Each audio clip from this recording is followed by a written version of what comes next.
Desde Amistad Cristiana te ofrecemos esta predicación. Esperamos que sea útil para ti y no olvides compartirla con cualquier persona que piensas que pueda necesitarla. Que Dios te bendiga. Antes de comenzar con la palabra, les quiero contar algunos testimonios de ayer. Quedamos algunos amigos para salir a la calle y orar por enfermos. La verdad, no me acordaba que había partido de fútbol, entonces yo llamé a Ramón, le digo, ¿qué hacemos a las 7 y vamos a salir a la calle? Entonces quedamos justo a las 7 de la tarde en la plaza de Callao y quedamos con otros amigos y fue impresionante lo que Dios hizo. Primero conocimos a un hombre que se llama Luis, tiene 75 años y tiene escoliosis, no podía caminar bien y comenzamos a hablar con él, le preguntamos si nos dejaba orar por él, nos dijo que sí. Nos dijo que tenía un dolor en la pierna con una intensidad de 6, en una escala del 1 al 10. Y oramos por él y terminamos de orar y dice, no sé si me estoy sugestionando o no, pero el dolor me está bajando y ahora me duele como un 4. Y le decimos, no es sugestión, es el poder de Cristo. Entonces le dijimos, ¿podemos volver a orar por ti? Y dice, bueno, es que tengo prisa, así que tengo que andar. Y dijimos, bueno, andamos contigo, mientras tú andas vamos a orar por ti. Y dijo, vale. Entonces él estaba caminando y nosotros estábamos orando por él y seguimos ordenando al dolor que se fuera y cuando terminamos de orar le dijimos, Luis, ¿has notado algo? Y dice, la verdad es que ya no me duele nada.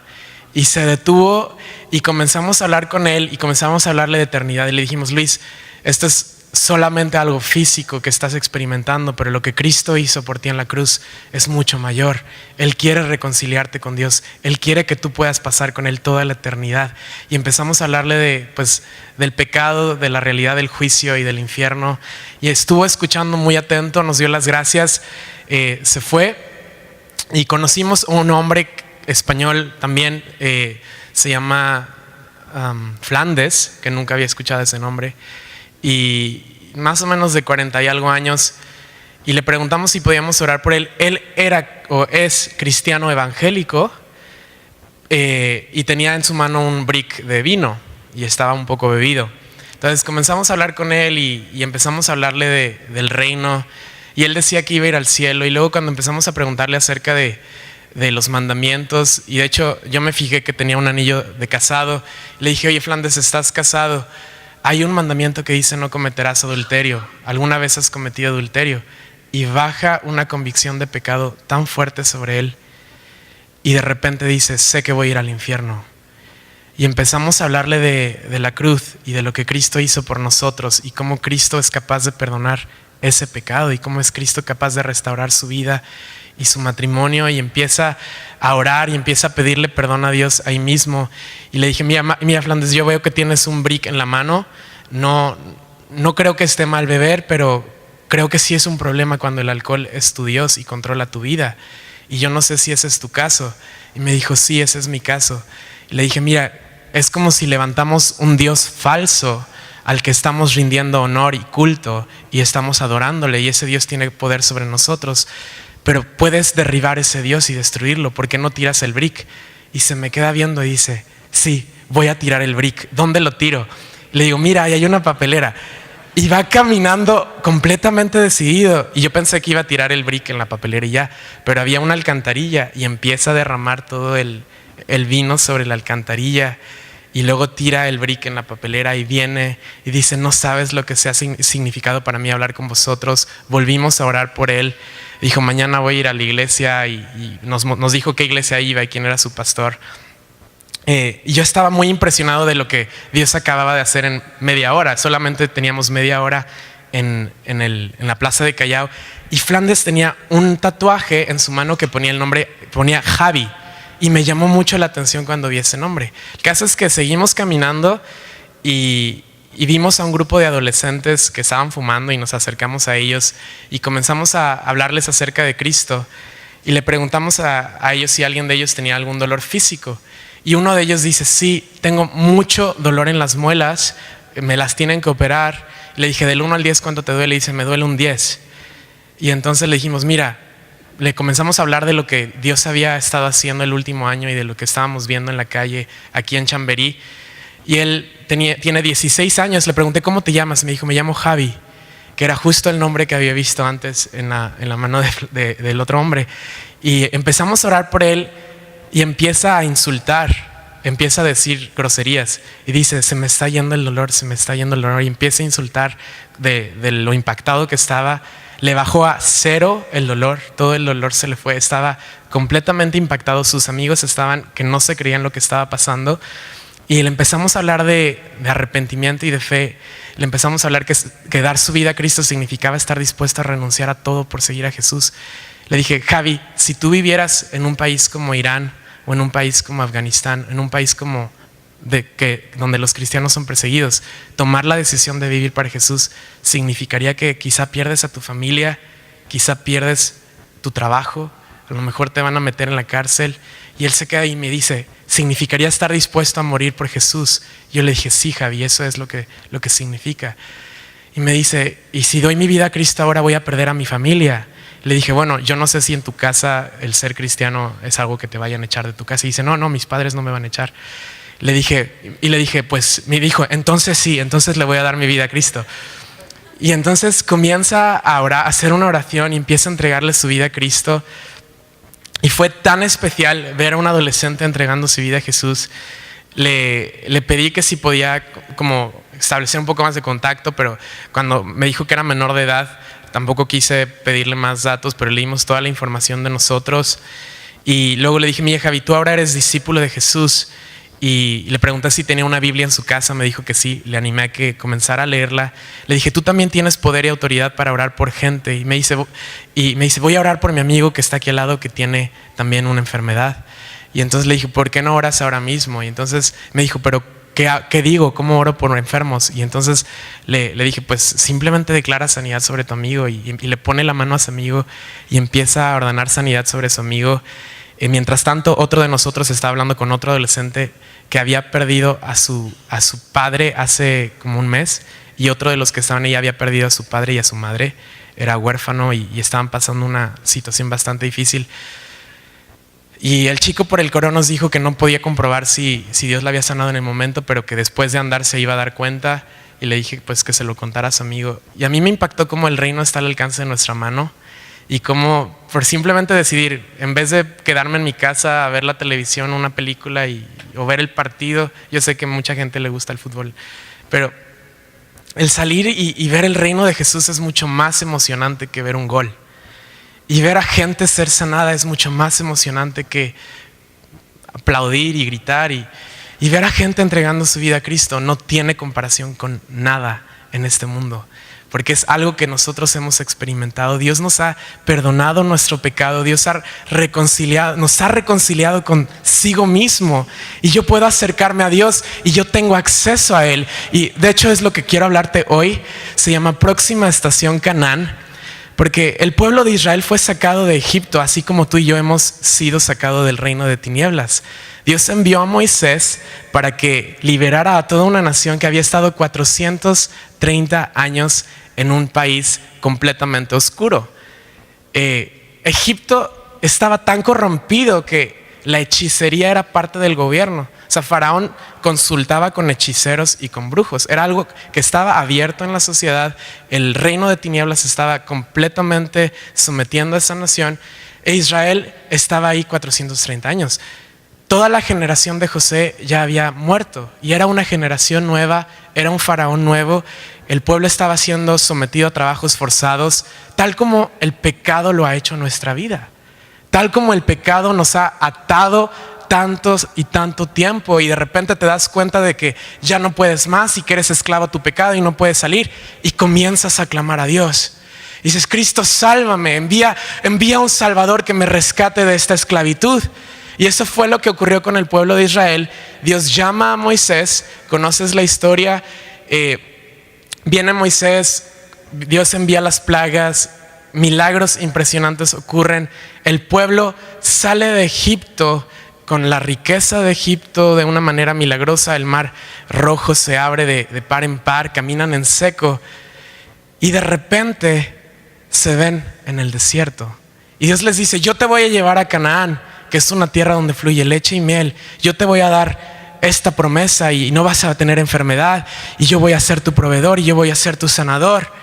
Pero antes de llegar ahí tienen que hacer un transbordo. Y muchas veces ocurre lo mismo en nuestra vida. Cristo nos rescata y Cristo nos perdona y de repente pasamos del reino de las tinieblas al reino de luz, pero queremos ver ya todas las promesas de Dios cumplidas en nuestra vida y queremos ver ya cómo tenemos acceso a todo y pensamos que ocurre de un momento a otro, pero siempre hay un transbordo, siempre hay un lugar donde estamos temporalmente. El plan de Dios no era tener a Israel 40 años ahí. El desierto únicamente tardaba 40 días en cruzarse. No era algo para años, ni siquiera. Pero hubo varias actitudes del pueblo de Israel que les impidieron entrar en Canaán. Y yo no quiero que haya actitudes en mi corazón que me impidan tener acceso al reposo de Dios. Yo quiero disfrutar de todo lo que Cristo ha pagado por mí. Yo quiero que todo lo que Cristo hizo por nosotros en la cruz y a lo cual nos ha dado acceso por medio de su sangre y por pura gracia, yo pueda tener acceso a esto. Entonces voy a hablarte de algunas actitudes que nos impiden entrar en ese reposo y en esas promesas de Dios. Vamos a la primera. Vamos a leer Hebreos 3, 7 al 11. Dice: por lo cual, como dice el Espíritu Santo, si oyeres hoy su voz, no endurezcáis vuestros corazones como en la provocación, en el día de la tentación en el desierto, donde me tentaron vuestros padres, me probaron y vieron mis obras 40 años, a causa de lo cual me disgusté contra esa generación. Por tanto juré en mi ira, no entrarán en mi reposo. Dios se disgustó con toda una generación, no con una persona que se portó mal y desobedeció, sino una generación completa no pudo tener acceso al reposo de Dios, porque estas actitudes de las que te voy a hablar se contagian. Porque el problema del pueblo de Israel no era de una sola persona, sino que su corazón contagió al corazón de todos los demás. Por eso es tan importante que nosotros estudiemos esto y cuidemos nuestro corazón para que no contagiemos a otros con esas actitudes y podamos todos avanzar hacia Canaán y llegar a nuestro destino. Vamos a leer Hebreos 3:10. Dice: siempre andan vagando en su corazón. Fue el primer reproche que Dios tuvo con Israel y la primera actitud que tenía el pueblo que no le permitió acceder a Canaán. ¿Qué significa estar vagando en nuestro corazón? Pues alguien que vaga es alguien que va sin rumbo, alguien que no se establece ni se asienta en un lugar. Vagar significa andar o pensar libremente sin una finalidad ni un destino determinado. Dios les había dicho el destino. Ellos sabían que tenían que llegar a Canaán y que Dios se los iba a dar, pero su corazón no se aferró a lo porvenir. Estaban de un lugar a otro vagabundeando, ociosos. Y muchas veces nuestro corazón es igual, nos movemos de un lugar a otro, cambiamos según cómo nos sentimos, dejamos que nuestro estado de ánimo determine a dónde vamos a ir. Vagar en el corazón es alguien que es indeciso. Sabes que hoy estás de una forma, hoy me gusta la iglesia, mañana no, hoy me cae bien tal persona, mañana no, hoy quiero este trabajo, mañana ya no me gusta el trabajo, y de repente comenzamos a tener indecisión en nuestros corazones. Jesús dijo que nuestro sí fuera sí y nuestro no fuera no. Es importante ser personas con decisión. Un corazón que vaga es un corazón tibio, que tiene un pie en Egipto y un pie en el desierto y no puede avanzar a Canaán. El pueblo de Israel muchas veces se quejó y dijo: sería mejor que yo estuviera en Egipto, porque al menos ahí comíamos tal cosa y al menos en Egipto ocurría esto. Y se habían olvidado de lo que Dios había hecho y se habían olvidado del clamor de sus corazones de ser libres y anhelaban volver atrás. Estaban tibios y Dios no quiere corazones tibios, no quiere que tengamos un pie dentro y un pie fuera. Él quiere que nos asentemos en su casa. Un corazón que vaga es un corazón inmaduro, incapaz de comprometerse. Es bien importante que seamos hombres y mujeres de compromiso, gente que puede confiar en nosotros. Sabes que tú sí es sí y la gente te pide algo y tú dices sí lo voy a hacer o no lo voy a hacer, pero saben que pueden confiar en ti, que tú te comprometes con tu iglesia local, que tú te comprometes con tu familia, que tú te comprometes a ser leal en tus amistades, gente de compromiso. Tenemos que tomar una decisión de asentarnos y arraigar nuestro corazón en Dios, comprometernos con Él. El rey David decía, vamos a leer Salmos 27:4, dice, una sola cosa le pido al Señor y es lo único que persigo, habitar en la casa del Señor todos los días de mi vida para contemplar la hermosura del Señor y recrearme en su templo. David entendió que su corazón no podía estar de un lugar a otro. Y él dijo, yo voy a habitar en la casa de Dios todos los días. Voy a hacer mi morada en la presencia de Dios. No voy a estar moviéndome de un lugar a otro, sino que mi anhelo es que todos los días yo pueda entrar en el templo del Señor y recrearme en su presencia y habitar en su templo cada día de mi vida. La siguiente actitud es que no conocieron los caminos de Dios. Hebreos 3, 10, 11 dije, siempre andan vagando en su corazón, no han conocido mis caminos, por tanto juré en mi ira, no entrarán en mi reposo. ¿Sabes? El pueblo de Israel no tenía excusa para no conocer los caminos de Dios, porque habían recibido las leyes de Dios. Dios había hablado con Moisés, le había revelado cuáles eran sus leyes. Es más, les decía exactamente qué hacer. Les decía, tienen que hacer un tabernáculo de esta forma, tienen que tratar así a los extranjeros, tienen que tratar de esta forma a los esclavos, los jueces van a hacer esto, así van a decidir los pleitos. O sea, Dios había dado leyes para cada aspecto de sus vidas y no tenían excusa de ignorar los caminos de Dios. Pero fue un pueblo que decidió vivir en ignorancia a la palabra de Dios, que no quiso aprender la palabra de Dios, que no quiso ponerla por obra. El Salmo 109, 105 dice, lámpara es a mis pies tu palabra y luz para mi camino. No podemos vivir nuestra vida sin la luz de la palabra de Dios. Y tampoco puedes encender tu lámpara el domingo y estás caminando y solamente enciendes tu lámpara el domingo y caminas y luego la apagas de lunes a sábado y te pierdes 6 días de la semana y luego el domingo vuelves a encender la lámpara de la palabra y medio te acomodas otra vez a los caminos de Dios, pero realmente no estás caminando en la dirección adecuada porque no estás viviendo a la luz de la palabra de Dios.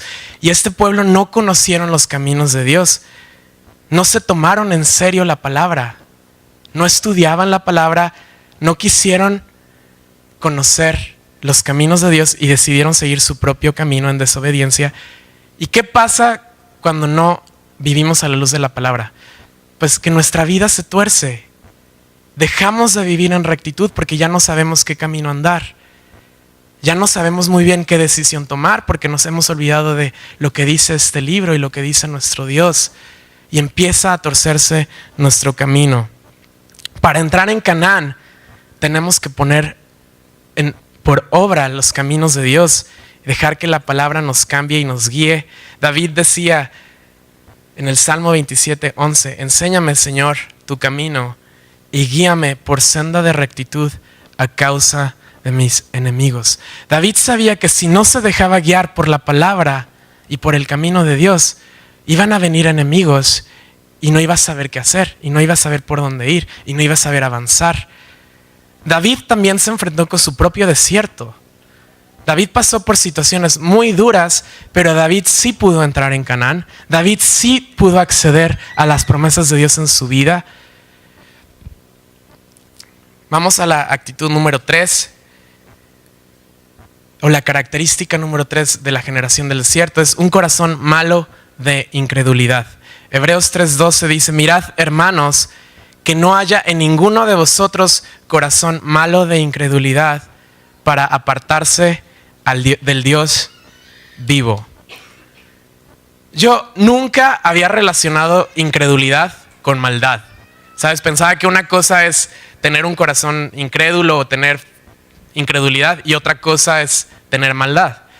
Y cuando leí este versículo me llamó mucho la atención que Dios conecta incredulidad con maldad. Dice que no haya en ninguno de vosotros corazón malo de incredulidad para apartarse del Dios vivo. Cuando dejamos que entre incredulidad en nuestra vida, empieza nuestro corazón a llenarse de maldad y empieza a alejarnos de Dios. Dios le dijo al pueblo: vas a entrar en Canaán, vas a poder destruir a los enemigos de allí, yo voy a estar contigo. Es más, puedes ver que estoy contigo todos los días porque mi nube está contigo por el día y mi llama de fuego está contigo por la noche. Pero el pueblo de Israel tenía incredulidad. Y cuando enviaron a los espías a ver la tierra prometida, enviaron a 12 y solamente 2 creyeron y 10 dijeron: no vamos a poder con eso. Y no creyeron la palabra que Dios les había dado. Cuando vivimos con incredulidad a lo que Dios nos dice, empezamos a alejarnos de Dios. Pero cuando vivimos con fe a lo que Dios nos dice, comenzamos a acercarnos a Dios. Ellos vieron 40 años, milagros increíbles, pero decidieron plantarse en incredulidad. Lo mismo ocurrió con los fariseos. Decían: Jesús, queremos ver señales tuyas. No vamos a creer hasta que veamos los milagros con nuestros propios ojos y veamos que tú nos pruebes que eres hijo de Dios para que podamos creer lo que nos dices. Pero ellos ya habían decidido en su corazón no creer. Y muchas veces hacemos lo mismo. Decimos: Dios, voy a hacer lo que me pides, pero necesito ver esto de parte de ti. Y necesito que tú hagas esto primero antes de que yo me rinda completamente a ti. Y antes de que yo entregue todo mi corazón a ti, tú tienes que hacer esto. Pero la realidad es que hemos decidido vivir en incredulidad. Y aunque veas los milagros de Dios, no va a cambiar tu corazón porque ya tomaste la decisión de no creer. Hebreos 11:6 dice que sin fe es imposible agradar a Dios. Y todo el que desee acercarse a Dios debe creer que Él existe y que Él recompensa a los que lo buscan con sinceridad. En otras palabras, para que nos acerquemos a Dios, tienes que creer que Él va a estar contigo. Tienes que creer que Él te va a dar Canaán. Tienes que creer que vas a ver la bondad de Dios. Tienes que creer que lo que Él dice lo cumple, que Él existe y que Él recompensa a los que lo buscan con sinceridad. ¿Sabes que el nombre Gran Yo Soy, la primera vez que Dios lo reveló fue a Moisés? No se lo reveló a Abraham, no se lo reveló a Isaac, ni se lo reveló a Jacob, se lo reveló a Moisés. Y le reveló este nombre de Yo soy el que soy en tiempo presente. Y fue el pueblo que vio la mano de Dios cada día de su vida. O sea, cada día de su vida milagros entraban en el pueblo de Israel a pesar de su corazón incrédulo. Veían el maná, veían la nube, veían el fuego, veían agua salir de piedras. O sea, veían cosas que nosotros no hemos visto. Yo nunca he visto el mar abrirse de par en par y no sé si lo voy a llegar a ver en toda mi vida. Pero ellos sí lo vieron. Y Dios estaba mostrándoles que cada día tienen que confiar en Él. Y ellos querían ya ver Canaán, ya como que las promesas, versión express y versión microondas, pero tenían que tener paciencia y tenían que creerle a Dios con paciencia. Para entrar en Canaán tenemos que movernos en fe. Tomar pasos de fe, no tomamos pasos de fe por lo que nuestros sentidos nos dicen, sino por lo que Dios nos dice. Dios le dijo a Moisés: dile al pueblo que no guarde el maná más de 2 días, que solamente recojan lo que van a comer ese mismo día y luego ya lo demás lo dejen allí. Pero muchos del pueblo desobedecieron, porque decían, no, si lo guardamos vamos a tener más para mañana. No creían que Dios iba a volver a proveer. Pensaban que Dios mentía. ¿Y qué pasó con ese maná? Se llenó de gusanos y se llenó de gusanos y no pudieron comerlo, porque no obedecieron a Dios. Y eso pasa muchas veces cuando queremos adelantarnos a Dios y no confiamos a Dios y no confiamos día a día en Dios. Y queremos hacer las cosas por nuestra propia fuerza, por lo que nuestros sentidos nos dicen. Queremos vivir por vista. Y Dios dice, no andes por vista, anda por fe. Cree que yo voy a estar contigo cada día. Cree que yo te voy a mostrar qué tienes que hacer cada día. Cree que yo voy a ser tu mano cada día de tu vida. Confía en mí. Entra en el reposo de Dios, donde tienes paz, que Él es tu sanador, que Él es tu salvador, que Él es tu proveedor. David dijo en el Salmo 27:13, hubiera yo desmayado si no hubiera creído que había de ver la bondad del Señor en la tierra de los vivientes. Otra versión dice, estoy seguro que veré la bondad del Señor en la tierra de los vivos. David tuvo muchas persecuciones, incluso su propia familia, algunos de sus hijos se rebelaron contra él, uno de sus hijos intentó arrebatarle el reino. Bueno, pasó de todo, desde que era jovencito hasta al final de sus días, siempre estaba como de prueba en prueba, pero Dios le levantó como rey y Dios le entregó el reino, porque David confiaba en el Señor. Y él dijo, yo estoy seguro que voy a ver la bondad de Dios mientras tenga vida, porque yo sé quién es mi Dios. Yo sé que Él ha estado conmigo cuando han venido ejércitos contra mí. Yo sé que no voy a temer cuando me rodeen mis enemigos, sino voy a confiar en Dios.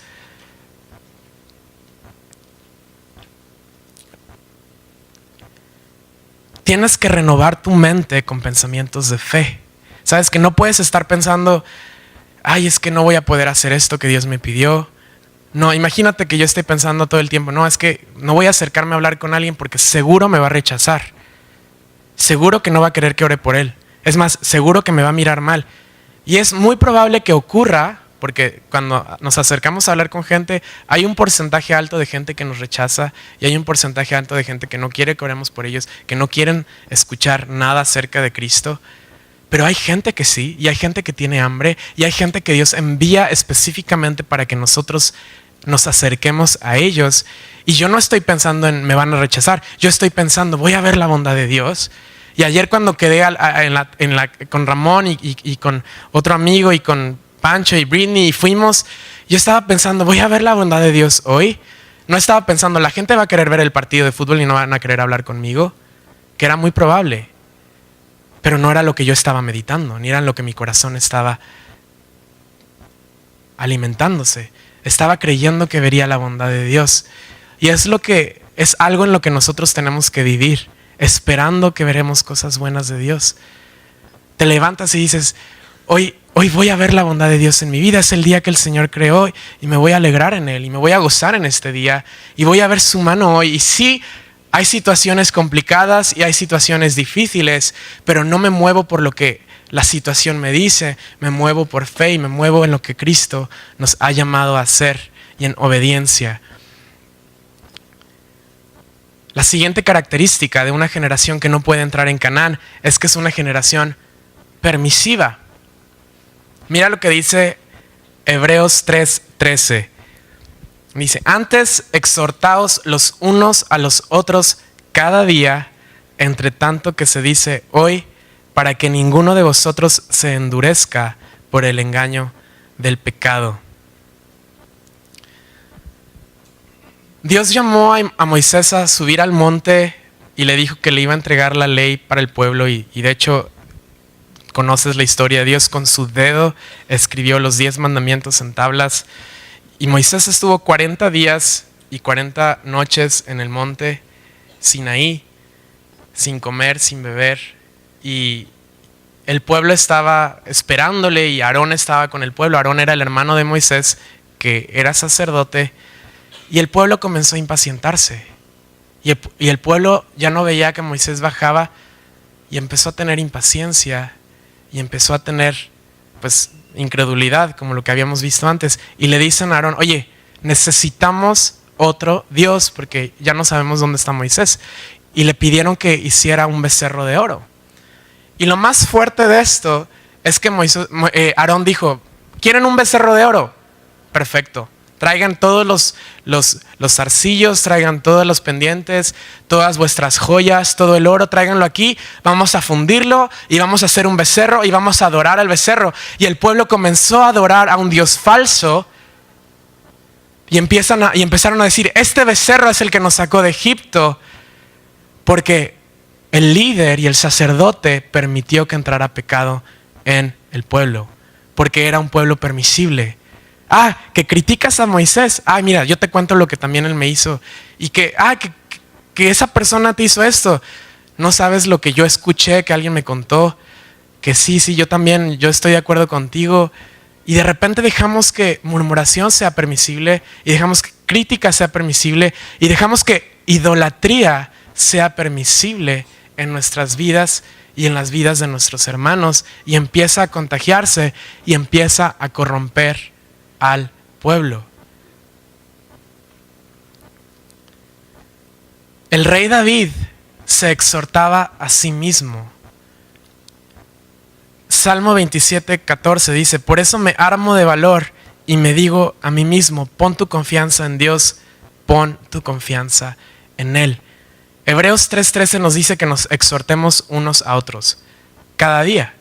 ¿Sabes? Nuestra responsabilidad como hermanos y como cuerpo es animarnos, es levantarnos, es que si yo veo que algo en tu vida no está bien, que yo tengo el amor suficiente para hablarlo contigo, no juzgarte, pero sí sacar a la luz cosas y no dejar que el pecado sea algo normal entre nosotros y no dejar que el pecado sea permitido entre nosotros.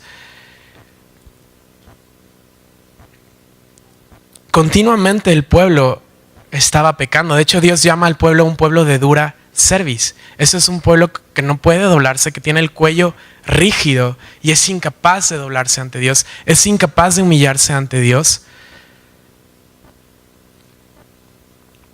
Y de hecho es lo que ocurrió. Se postraron ante ídolos falsos. Si no tienes a alguien que te exhorte, exhórtate a ti mismo.